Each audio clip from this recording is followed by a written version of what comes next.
నమస్తే, నేను Swathi. Welcome to excel education group.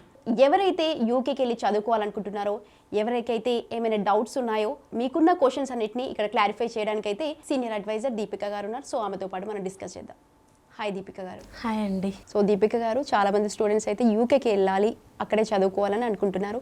మరి యూకేలో స్టడీస్ ఏ విధంగా ఉంటాయి? సో యూకేకి ప్లాన్ చేస్తున్నారు ఎవరైతే ఉన్నారో, ముఖ్యంగా మేనేజ్మెంట్ కోర్సెస్, లేకపోతే ఫినాన్స్, మార్కెటింగ్, మేనేజ్మెంట్ సైడ్ సంబంధించిన కోర్సెస్, అవన్నీ పాపులర్ కోర్సెస్. అలాగే మనకి ఐటీ బాగుంటుంది, మళ్ళీ ఆర్కిటెక్చర్, డిజైన్, ఇలాంటి కోర్సెస్ అనేవి యూకేలో ముఖ్యంగా చాలా పాపులర్ కోర్సెస్. సో ఎవరైతే ఇంటర్మీడియట్ కంప్లీట్ చేశారో వాళ్ళు కూడా బ్యాచిలర్స్కి వెళ్ళొచ్చు. అలానే బ్యాచిలర్స్ కంప్లీట్ చేసి ఇక్కడ నుంచి ఇండియాలో మాస్టర్స్కి కూడా వెళ్ళొచ్చండి. దీపిక గారు, యూకేలో అడ్మిషన్ రావాలంటే మరి ఐఎల్స్ ఖచ్చితంగా ఉండాలంటారా? సో యూకేకి ప్లాన్ చేస్తున్న వాళ్ళకైతే ఐఎల్స్ కానీ లేకపోతే ఏ రకమైన ఇంగ్లీష్ ఎగ్జామ్ అనేది అవసరం లేదండి. ఎవరికైతే ఇంటర్మీడియట్ 70 మార్క్స్ మోర్ దెన్ ఉన్నాయో వాళ్ళకి ఐఎల్స్ అనేది అవసరం లేదు. ఎవరికైతే ఇంటర్మీడియట్ ఇంగ్లీష్ ఎగ్జామ్లో 70 మార్క్స్ కన్నా తక్కువ ఉంటే వాళ్ళు ఖచ్చితంగా ఐఎల్స్ ఎగ్జామ్ అనేది రాయాల్సి ఉంటుంది. యూకేలో చదవాలంటే ఎంత ఖర్చు అవుతుందంటారు? మినిమంలో మినిమం. సో యూకేలో చదవాలనుకుంటున్న వారు ఎవరైతే ఉన్నారో, బ్యాచిలర్స్కి వచ్చేసి మనకి పర్ ఇయర్ వచ్చేసి 12 to 15 lakhs పడుతుందండి. మాస్టర్స్కి వచ్చేసి మినిమం 10 lakhs అయితే పడుతుంది సంవత్సరానికి. 10 to 15 lakhs అంటున్నారు కదా మాస్టర్స్కి. ఈ 10 to 15 lakhs అనేది ఇప్పుడు వాళ్ళు మాస్టర్స్కి వెళ్ళిన తర్వాత దీన్ని ఎప్పుడు క్లియర్ చేయాలంటారు? స్టూడెంట్ ట్యూషన్ ఫీ డిపాజిట్ అనేది వన్స్ వాళ్ళు ప్రాసెస్ స్టార్ట్ చేసుకున్నాక కండిషనల్ ఆఫర్ లెటర్ అనేది రావడం జరుగుతుంది. వన్స్ మనకి కండిషనల్ ఆఫర్ లెటర్ వచ్చాక స్టూడెంట్ అనేవాళ్ళు మినిమం 30 to 40% పే చేస్తారు. మిగతాది వన్స్ యూకేకి వెళ్ళాక సెమిస్టర్ వైజ్ పే చేసుకుంటారండి. అలాగే అండి, ఇంకా యూకేకి వెళ్ళిన తర్వాత మాస్టర్స్ కంప్లీట్ చేసిన తర్వాత జాబ్ రావడానికి ఎంత టైం పడుతుంది? అండ్ దట్టు ఇంకా అక్కడ కొంచెం మార్కెట్లో జాబ్స్ చాలా కష్టంగా ఉన్నాయని అంటున్నారు. దీనిపైన మీరేమంటారు? యూకేకి వెళ్ళడానికి డ్యూరేషన్ కానీ ఏదైతే ఉందో, మాస్టర్స్కే వెళ్ళే వాళ్ళు స్టూడెంట్ 1 year కోర్స్ ఉంటుంది, మనకి 2 years కోర్స్ కూడా ఉంటుంది. In case student 1 year or 2 years కోర్స్కి వెళ్ళినా మనకి 2 years post study work visa వస్తుందండి. వన్స్ వాళ్ళు మాస్టర్స్ కంప్లీట్ అయ్యాక స్టూడెంట్స్ అనేవాళ్ళు 2 సంవత్సరాలు అక్కడ పోస్ట్ స్టడీ వర్క్ వీసా చేసుకోవచ్చు. పోస్ట్ స్టడీ వర్క్ వీసా అయ్యే గ్యాప్లో స్టూడెంట్స్కి కంప్లీట్ జాబ్ ఆఫర్ అనేది రావాల్సి ఉంటుంది. వన్స్ మనకి జాబ్ ఆఫర్ వచ్చాక అక్కడే సెటిల్ అవ్వాలి అనుకుంటే స్టూడెంట్స్ ఫర్దర్గా ప్లాన్ చేసుకోవచ్చు. ఓకే, అంటే ఇప్పుడు మాస్టర్స్లో ఉన్నప్పుడు మళ్ళీ తిరిగి ఒకసారి ఇండియాకి రావచ్చు అంటారా? సో మాస్టర్స్లో ఉన్న టైం డ్యూరేషన్లో ఏంటంటే, లైక్ స్పెసిఫిక్గా మనకి చదువుకునే టైంలో అంటే తక్కువ వస్తే బెటర్. ఎందుకంటే వన్స్ మళ్ళీ వచ్చినాక రిటర్న్ వెళ్ళేటప్పుడు కానీ మళ్ళీ మనకి డాక్యుమెంట్స్ అనేవి చూపించాల్సి ఉంటుంది. అంటే మీరు అక్కడ చదువుకుంటున్నట్టు proof, college document, ID, fees, receipt అన్ని చూపిస్తే మళ్ళీ మీకు యూకే ఎంట్రీలో ఉంటుంది. అలాగే అండి, ఇప్పుడు యూకే వెళ్ళాలంటే ప్రాసెస్ ఏ విధంగా ఉంటుంది? అలాగే దానికి కావాల్సిన డాక్యుమెంట్స్ ఏమేమి కావాలంటారు? సో మనకి డాక్యుమెంట్స్ వచ్చేసి 10th, ఇంటర్మీడియట్, బ్యాచిలర్స్లో మనకి consolidate marks memo, provisional certificate, OD కావాల్సి ఉంటుంది. అలాగే ట్రాన్స్క్రిప్ట్స్ కావాలి. అండర్ గ్రాడ్యుయేషన్ నుంచి స్టూడెంట్ లెటర్ ఆఫ్ రికమెండేషన్స్ అనేవి మనకి 2 కావాల్సి ఉంటుంది. పాస్పోర్ట్, రెజ్యూమ్, ఇంకా స్టేట్మెంట్ ఆఫ్ పర్పస్ అనేది కావాల్సి ఉంటుందండి.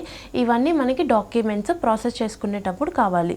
ఇంకా అప్లికేషన్కి వచ్చేసరికి వన్స్ మనం స్టూడెంట్ కనుక డాక్యుమెంట్స్ రిసీవ్ చేసుకుంటే స్టూడెంట్కి షార్ట్ లిస్టింగ్ అనేది ఇవ్వడం జరుగుతుంది.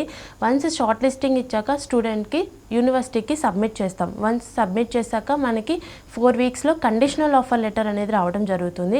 వన్స్ కండిషనల్ వచ్చాక student tuition fee deposit pay చేయాలి. ట్యూషన్ ఫీ డిపాజిట్ పే చేశాక అన్కండిషనల్ ఆఫర్ లెటర్ అనేది వస్తుంది. అన్కండిషనల్ వచ్చాక మనకి ప్రీ క్యాస్ ఇంటర్వ్యూ ఉంటుందండి. అది కూడా జూమ్ కాల్లో ఉంటుంది. సో వన్స్ ప్రీ క్యాస్ ఇంటర్వ్యూ కనుక స్టూడెంట్ కనుక క్రాక్ చేస్తే వీసా ఫైలింగ్కి వెళ్ళిపోవచ్చు. అలాగే దీపిక గారు, ఇప్పుడు వీసా ఇంటర్వ్యూ మరి ఏ విధంగా ఉండనుందంటారు? సో యూకే ప్రాసెస్ అయిపోయినాక మనకి లాస్ట్ స్టెప్ వచ్చేసి వీసా ప్రాసెస్ అండి. సో మనకి యూకేకి వచ్చేసి మెయిన్ అడ్వాంటేజ్ వీసా ఇంటర్వ్యూ అనేది ఉండదు. సో ముందుగా చెప్పిన డాక్యుమెంట్స్ అంతా ప్రాసెస్ అంతా అయిపోయాక వీసా డాక్యుమెంట్స్ చెక్ లిస్ట్ అనేది ఉంటుంది. ఆ చెక్ లిస్ట్ తీసుకెళ్ళి మనం డాక్యుమెంట్స్ అనేవి సబ్మిట్ చేయాల్సి ఉంటుంది.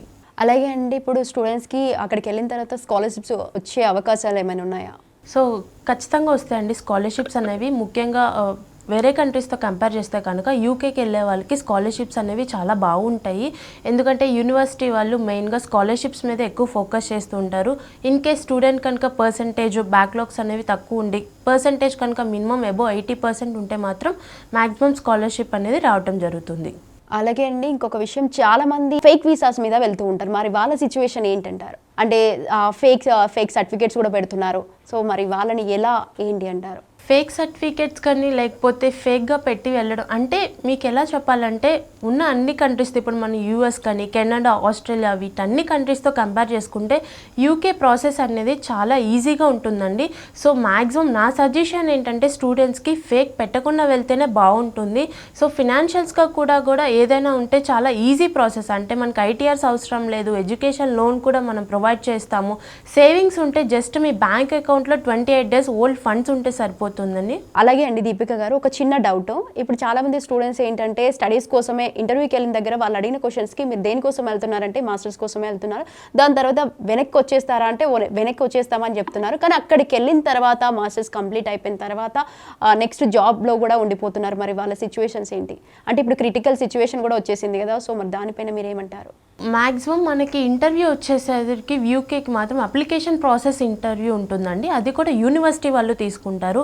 ఆ టైంలో అంటే మీకు కోర్స్ మీరు తీసుకునే కోర్స్ కానీ లేకపోతే మీ యూనివర్సిటీ గురించి మీకు ఎంతవరకు అవగాహన ఉందని చెప్పి యూనివర్సిటీ వాళ్ళు చెక్ చేయడం జరుగుతుంది. ఇన్ కేస్ మీరు మాస్టర్స్ అయిపోయిన తర్వాత మీ ఫర్దర్ ప్లాన్స్ ఏంటంటే మీరు మాస్టర్స్ కంప్లీట్ అయిపోయాక తర్వాత మీ post study work visa complete చేసుకుని ఇండియా గెట్ బ్యాక్ అవుతానని చెప్పండి. అంటే మీ ఉద్దేశం ఏమై ఉండాలంటే మీరు అక్కడ సెటిల్ అవ్వడానికి చూడట్లేదు, జస్ట్ మీ స్టడీ కోసం వెళ్ళి చదువుకుని ఇండియాలో సెటిల్ అవుతారు తిరిగి అని చెప్పి చెప్పాల్సి ఉంటుంది. అలాగే దీపిక గారు, మీ ఎక్సెల్ సర్వీసెస్లో ఆ స్టూడెంట్స్కి మీరు ఏమేమి ప్రొవైడ్ చేస్తారు, అలాగే మీ బ్రాంచెస్ ఎక్కడెక్కడ ఉన్నాయంటారు? సో వన్స్ స్టూడెంట్ కనుక ఎక్సెల్ ఎడ్యుకేషన్కి స్టెప్ ఇన్ అయితే ప్రీ డిపార్చర్ నుంచి పోస్ట్ డిపార్చర్ వరకు 1 step సొల్యూషన్ అని చెప్పుకోవచ్చు. ఎక్సెల్ ఎడ్యుకేషన్ అనేది మీకు కెరియర్ గైడెన్స్ కానీ మీ అప్లికేషన్ టేక్ కేర్ చేయడం కానీ ఈవెన్ ఫినాన్షియల్స్కి వచ్చేసరికి స్టూడెంట్ కనుక ఎడ్యుకేషన్ లోన్ కనుక ప్లాన్ చేస్తుంటే మన దగ్గర ఎడ్యుకేషన్ లోన్ కూడా ఉంటుంది. అలానే మనకి వీసా అప్లికేషన్ అంతా దగ్గరుండి చేయడం జరుగుతుంది. ఇంకా మీకు ఫ్లైట్ టికెట్స్ ఇవన్నీ ప్రతిదీ కూడా మీకు దగ్గరుండి చూస్తాం. అలానే మీరు మాస్టర్స్కి వన్స్ వెళ్ళాక యూనివర్సిటీలో అకామిడేషన్ చూడటం కానీ తర్వాత మీరు సెటిల్మెంట్ ఇమిగ్రేషన్ కనుక చూస్తే సెటిల్మెంట్కి కూడా మా దగ్గర సర్వీసెస్ ఉంటాయి. సో బ్రాంచెస్ వచ్చేసి మనకి ఏపీ అండ్ తెలంగాణలో, ఏపీలో వచ్చేసి వైజాగ్, గుంటూరు, విజయవాడలో ఉంది. తెలంగాణ వచ్చేసి మనకి కూకట్పల్లి, సోమాజిగూడ, మాదాపూర్లో ఉందండి. ఇంకా ఏపీ అండ్ తెలంగాణలే కాకుండా మనకి యూఎస్ఏ ఇంకా దుబాయ్ కూడా బ్రాంచెస్ ఉన్నాయి మనకి. Right, thank you so much Deepika గారు. చాలా చక్కగా మాకున్న డౌట్స్ అండ్ క్వశ్చన్స్ని అయితే చాలా చక్కగా క్లారిఫై చేసినందుకు మీకు thank you so much. So చూసారు కదండి, మీకు కనుక ఏమైనా డౌట్స్ కానీ ఇక వీళ్ళని ఏమైనా మీకున్న ఏమైనా క్వశ్చన్స్ కానీ ఉంటే మీరు డైరెక్ట్గా వీళ్ళ నెంబర్ని కాంటాక్ట్ అవ్వచ్చు. సో స్క్రీన్ పైన కనిపిస్తున్న నెంబర్కి కాల్ చేసి వీళ్ళని సంప్రదించవచ్చు.